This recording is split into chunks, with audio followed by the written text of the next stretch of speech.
I'm author CJ Peterson, and my co-host over there is author Michael Scott Clifton. We're here for Welcome to Book World, The Great Escape. We're going to be talking about the fact that it's all in the details today. Before we start, though, Mike, how are you doing? How was your weekend? Well, as we were talking earlier, we were at the Winnsboro Book Festival of Books in Winnsboro, and weather was great, but it got pretty hot, especially afternoon. And anyway, it's one of the few outdoor events that we go to. Usually we go indoor, mostly indoor events because of, and we talked about that as well, because the unpredictability of the weather. Yeah, and it's brutal on books. People don't think about that, but the humidity or like the heat actually messes with the books, and it starts to ruin them after a while. And if it's raining or it has rained, even more so, that humidity, they soak up that moisture. But Melanie and I are this weekend. We are leaving on a cruise. First one we've been to before pre-COVID. It's been 5 years. Where are you going? Let's see. The Port of Calls or Cozumel, which we probably won't get off the boat for that. Jamaica, which is a beautiful island. I don't know if we'll get off there. And then I believe Grand Caymans, which we like that. We'll probably get off the boat there. We don't necessarily go for the excursions anymore. We pretty much go because you get weighted on hand and foot, and you don't have to worry about anything. It's just very relaxful. And we haven't been on one for over 5 years, so we're kind of looking forward to it. And yeah, a lot of times when we go, we get one of those hot rocks massages. That's really nice too. Just kind of pamper yourself. Right. I mean, you get a chef who makes you meals, and no, it's nice. They clean it up. Towels. I mean, you ever do fresh towels, and usually in the shape of some sort of animal. They pretty artful with that. So it's we have not been on a cruise yet. We didn't thoroughly enjoy, and so we're looking forward to it. And then of course the end of this month. I'll be right back. Keep talking. Starting in June, I will be going to Comic-Cons, pretty much one every month through December at the end of the year. So looking forward to that. And also on the school board at Chapel Hill, we have our high school graduation the week, I believe we get back from the cruise. So, and if you're all the graduates out there, or parents that have graduates, congratulations. That's quite a step. And it is a milestone that you will remember. And again, congratulations. So the other things that we have coming up is I think next week we will be doing. Well, we will not have Book World next week because I'll be on the cruise. But we will be back on Wednesday, May the 24th, and with another guest or topic. And then, of course, we'll be following up that with Wednesday, May the 31st, with another Book World topic. And with Book World, what we do is we kind of have a potpourri of the things that we try to do. We want to introduce either current authors, or new authors, book topics, and things that we discuss that have to do with writing. So hi. CJ's back. So sorry. I'm done. Sorry. I am actually not feeling good still from this weekend. So thank you for stepping in there. We went to Kilgore Geekend this weekend. We actually had a bit of fun. They had this really good cosplay contest. They had a ramen cook-off, ramen noodle cook-off. There was actually a wedding on Sunday. That was kind of a neat idea at Geekend. So they had a lot of fun. We were there with the author Sandra Biersdorfer, Ed Hancock, Richard Ramsey was there, Richard D. Ramsey.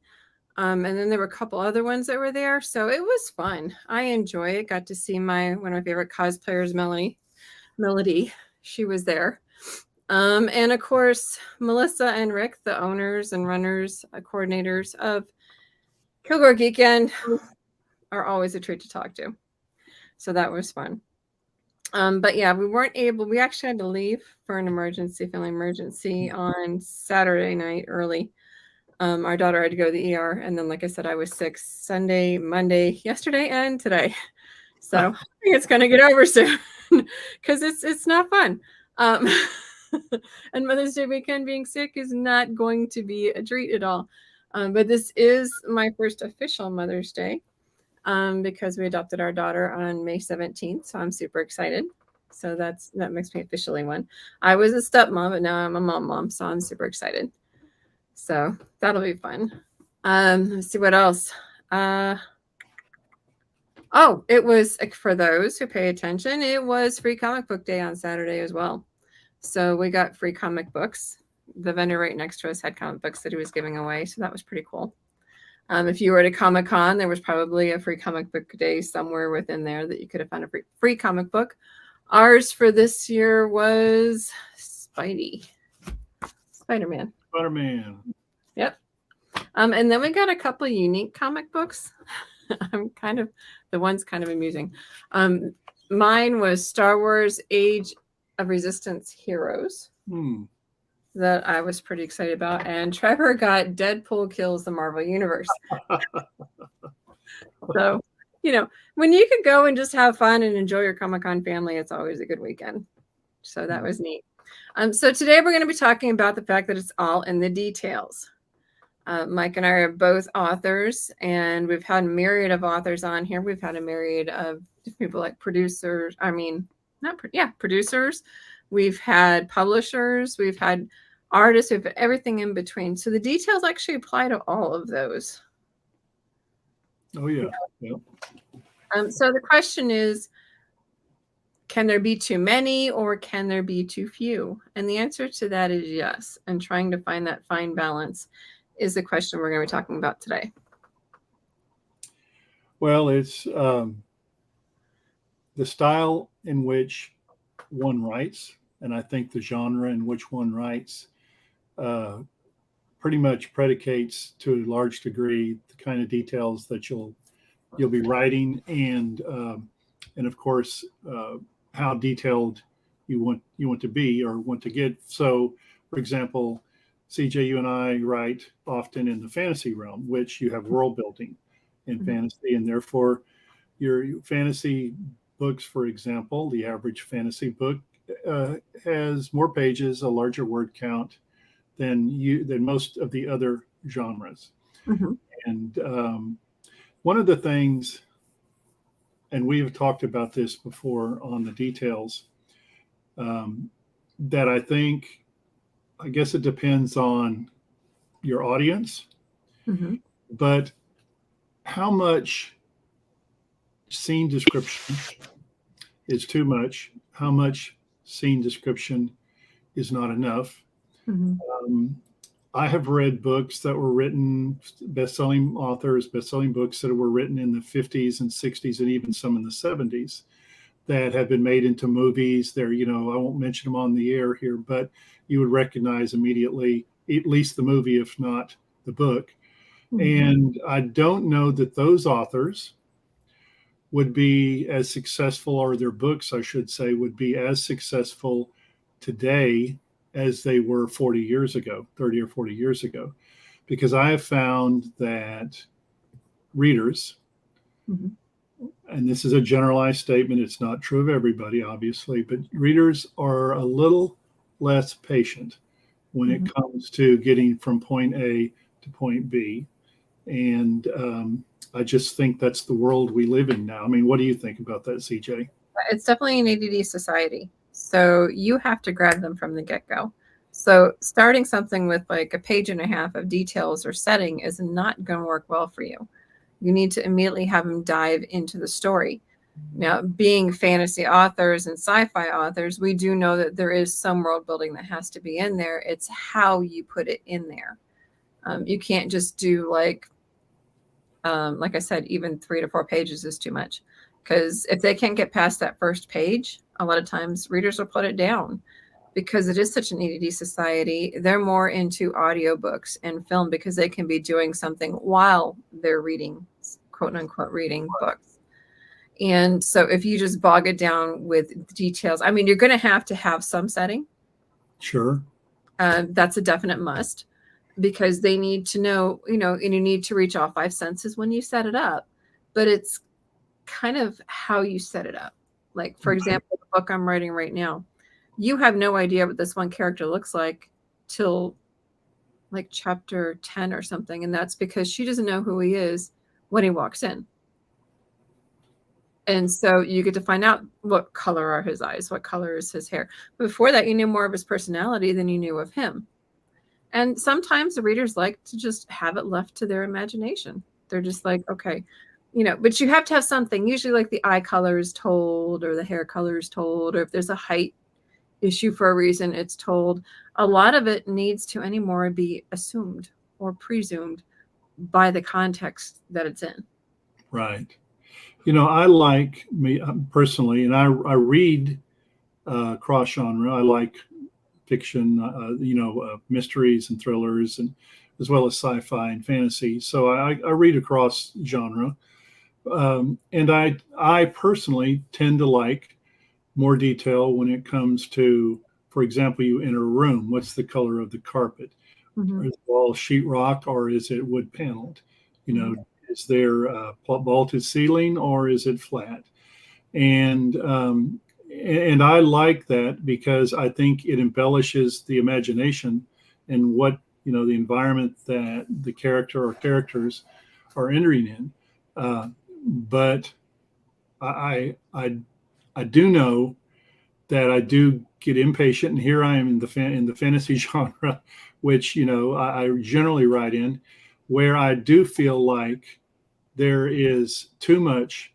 And again, I don't know if you agree with this or not, CJ, but I do think there's too much extraneous material that gets in the way of the story and of your characters, especially the character development. And if there's a downfall to me, and this is, again, my personal taste, but if there's a downfall to a certain genre like fantasy, I think sometimes you get so far out in the weeds that you forget, again, that you need to move on to the story. You need to move on with your characters and not spend 200 pages on world building. Mm-hmm. Well, Nancy Hudgens says she likes the details. And well, I do agree, especially, like, for example, my time travel one. You kind of got to set the details up. You got to tell, like for 1987, that lovely shag carpeting. The one in 1813, where, they were walking on an island at that point that was deserted, which is that, the island that's in Put-in Bay right now. So sometimes the details are good. They walk down into a speakeasy. What's it like going down into a speakeasy, and what did it look like in 1922? So those details, even for fantasy or world building, they need to be in there, but don't inundate them to the point that that's all they've got in the first few pages, because you got to be able to hook them in somehow. Right. And you mentioned like they're on an island. Okay. Mm-hmm. So unless there's a plot twist that you've deliberately put in there, if you've left out the detail that you're on an island and you're on page 30 or 40, that's usually not a good thing, because the reader could be confused. Well, I didn't know they were on an island. If it's an important part of your story, you definitely have to have those basic details in there. And I think too, even though I have in most of my books I have some thread of romance or love story, but it's not like you would find in a typical romance book or something like that.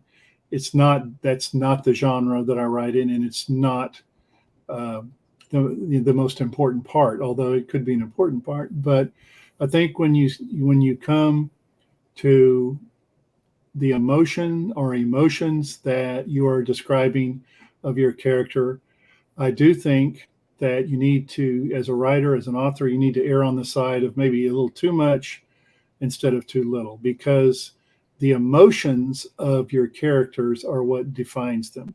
Mhm. And I think that you can't go wrong trying to make that, to identify them to the reader. Are they hot-headed? Are they fearful? Are they impatient? Are they trustworthy? Do they like kittens? Do they hate dogs? Those are all the things, when you're describing your characters, but especially the emotions of them. I would think in the romance genre, that's probably real important, Mhm. but I think it's important in any genre. It is important in any genre. It's also important to show and don't tell. Um, Yes. so instead of telling the reader that they're angry or telling the reader that they're confused, you can use furrowed brows, shook their head. If they're nervous, ran their hands through their hair, rub the back of their neck, heavy sigh. I mean, show, don't tell. Those are details that need to be in there. Don't tell the reader what they're feeling. Have the reader feel it with the character. That is probably the number one mistake a writer, I think, can make is telling about an emotion rather than showing them. And I'll raise my hand to be the first one to say that when I first started out, I did that a lot. In fact, I'm not. This isn't our book, but this Emotion Thesaurus. I have it near me, and this is probably the most. I mean, I've used this repeatedly over and over again because you're right, CJ. Me personally, I have a tendency to slip into telling an emotion instead of showing it, and it is a big mistake, and it's something you really need to avoid. But I do think that is one area where maybe more detail is warranted. Yeah, like for example, they bring different habits like nibbling on their nails, or nervous laughter, things that make the character real.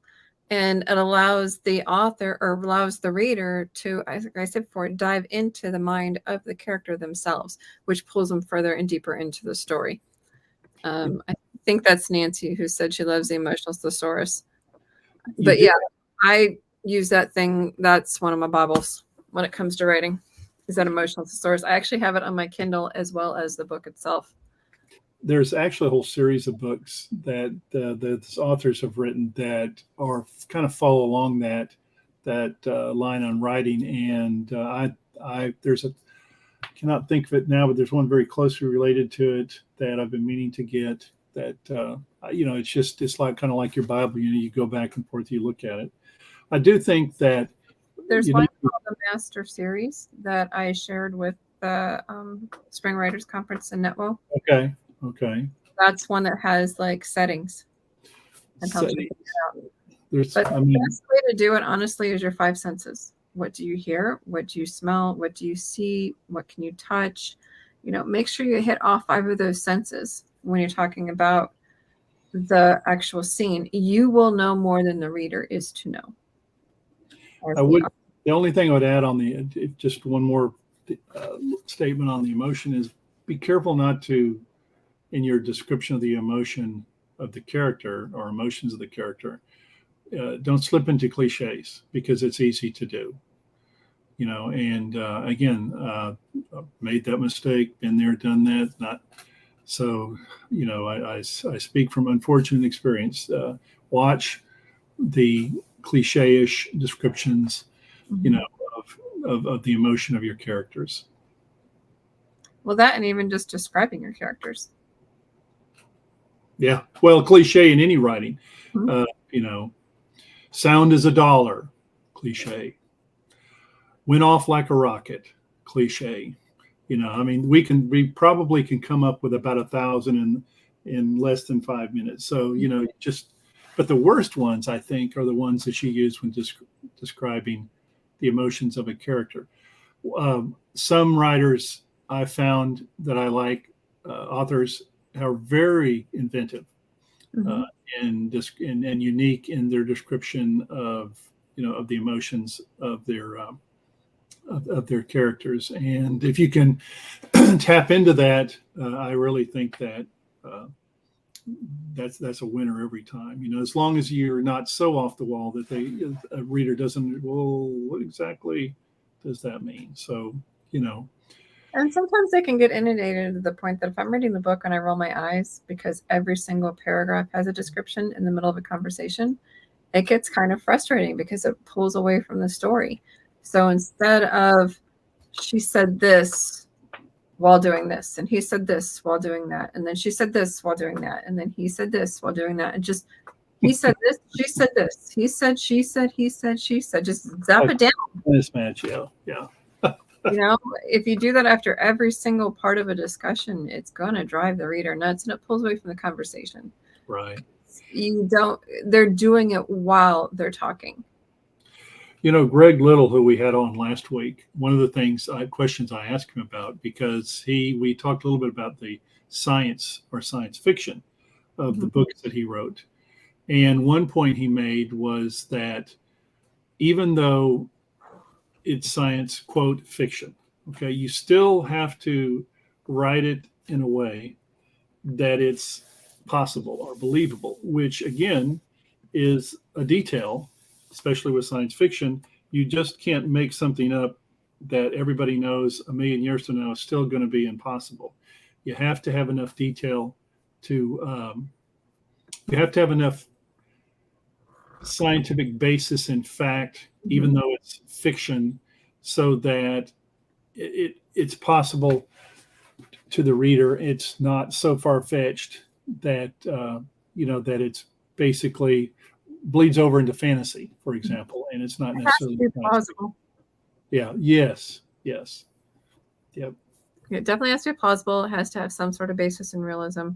People are like, well, it's fiction. Well, you know what? It can be fiction, but if you've got, and there are some people who do overanalyze, but you have to know enough. Like, kind of, you have to be a Jack or a Jill of all trades. You have to know enough to put some real basis in it. Right. Well, I mean, fiction, period, even though it's, quote, fiction, unquote, you still have to have a believable character. You still have to have believable circumstances, even though you might have made it up. Yeah, there will still be rules of law. There are still things you cannot go against. For example, you can't go against the character of the character. There are certain things you cannot go against regarding whatever it is that they do. Even if you're making it all up completely and entirely, people are people at their core, no matter what planet or universe that they're in. They are still people that are still going to have flaws. Don't make them too perfect. Don't make him the cliche bad guy who is, everything is wrong and he's utterly mysterious. No, they have to have some sort of a basis as to why they are the way they are. If I can get you to actually like the bad guy in the book, I have reached my goal, because that means you have a full understanding of the bad guy and the good guy. Right.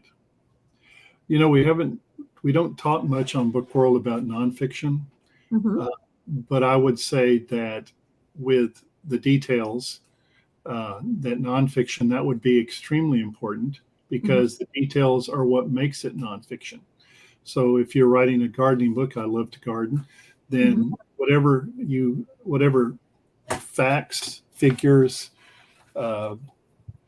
information that you put in the gardening book, it has to be factual, it has to be true. And what's more, it has to be it has to be clear enough, and I hate to say in enough amount, because I'm trying to paraphrase, as I was saying, you have to provide enough details so that it's clear when the reader reads the book that you have not left something out. And I would say with any kind of work on history that is nonfiction, you better be sure all the details are not only correct, but you have included all the pertinent details to make that historical account valid. Yeah, when I was doing the time travel book, I had it, literally part of it is regarding the Battle of Put-in Bay. I pulled quotes, I pulled pictures of books, and I just from their boats, and I described the field and what was going on. and what was going on inside the boats. And some of them were actual quotes that were from like Oliver Hazard Perry, and they were quotes from like some of his lieutenants or generals that are in the Navy with him. And so I made sure that to make it more realistic, to put it in there that a historian might be going, okay, that's kind of cool. Now, is it fiction? Yeah. Did I make up some of it? Oh, definitely. Yeah. But some of it is actually real. And that's, if you can put that element of realism in it, then that's extremely helpful. Yes. And that you do need some of those details for. Well, it's very much a balancing act. It's kind of like a trapeze artist walking on a tightrope, because you have to have enough detail, depending on, again, the genre that you're writing in, to entice the reader, to make your story flow, and to make it interesting. But by the same token, you don't want to be so wordy that you've got so much extraneous material that your characters, your scene description, all that's just falling on top of each other, tripping over each other, because you have too much there.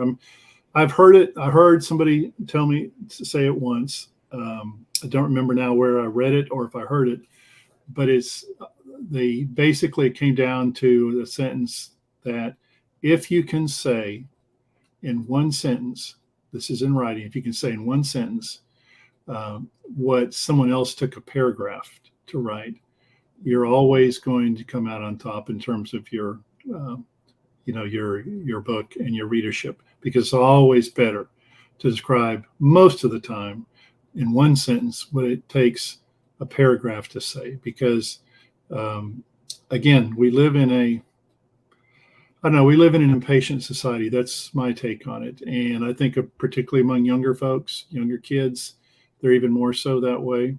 And I just don't think the way that writing was done 40 or 50 years ago is the model that is successful today. Although, like as Nancy Hudgens, Dana Wayne, aka Dana Wayne, said, she likes scene description. There's still people out there that like a lot of detail. It's just in how you do it. Really, it is. It's in how you do it. And then one way to challenge yourself, write a short story. Yes. Honestly, Good if you point. write Yes. short stories, you can always blow that story up later into a novel. But write a short story because that challenges you to write more with less. Can you write a full story in 7,500 words? That is an excellent point, CJ. Writing short stories forces you to parse your words. And while, like, I hate writing short stories, I don't hate them. It's not my favorite thing to do. But it has made me a better writer down through the years, because it does force you to get more bang for the fewer words that you put into a short story, and that makes for good writing when you actually write a novel. Yeah, my short story for last year's holiday anthology, I had to take you back to 1650 Ireland. So imagine putting a setting in 1650 Ireland and having a whole story within that little story. That was challenging. I did reach my normal 7,499 words, but I got it under that mark. And can you challenge yourself to get under that mark? Well,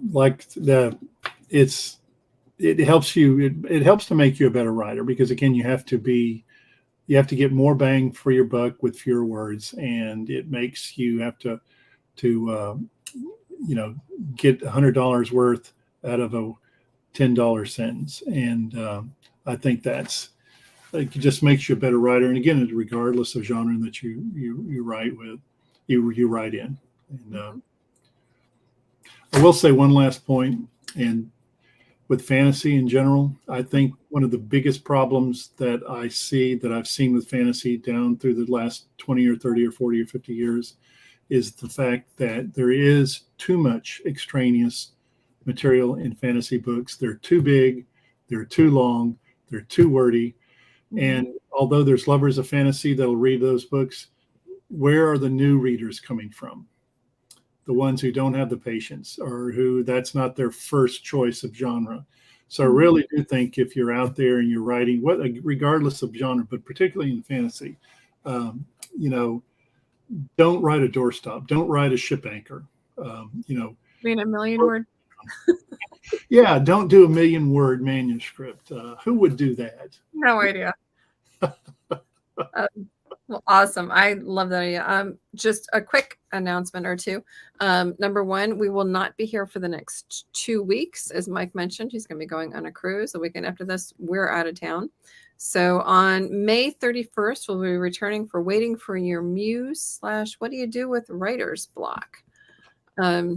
I can't tell who said that. Oh, that was Nancy. She said, great show, guys. Details are important, but know when to say when. Key point, regardless of the genre. If you cross that believability line, you run the risk of losing your reader. Exactly. Also, Texas Sisters Press actually is going to be sending out notices soon. The Spring Writers Conference people got it the other day that the annual holiday anthology, The Call, is now open. So it's 3,500 to 7,500 words, holiday themed, family friendly, fully edited, sent to me by August 15th. For more details, head over to texassisterspress.com. We are not charging you to enter. And then this year, the winners, me and 9 others, only 9 other authors will be in it, but we'll be getting a $10 Amazon gift card. So we'll be able to kind of give a little thank you this year and hoping to maybe bump that up next year. But each year we try to do something a little bit different. The more unique, the better. We've had pretty much everything. Kaiju Christmas, Santa versus Satan, Psychotic Elves. We've had a zombie Christmas. We've had those sweet ones that are in there too. So get your creative juices flowing and see what you can come up with. In the meantime, everybody have a great few weeks, and we will see you guys on the 31st of May talking about what to do when your muse takes a vacation.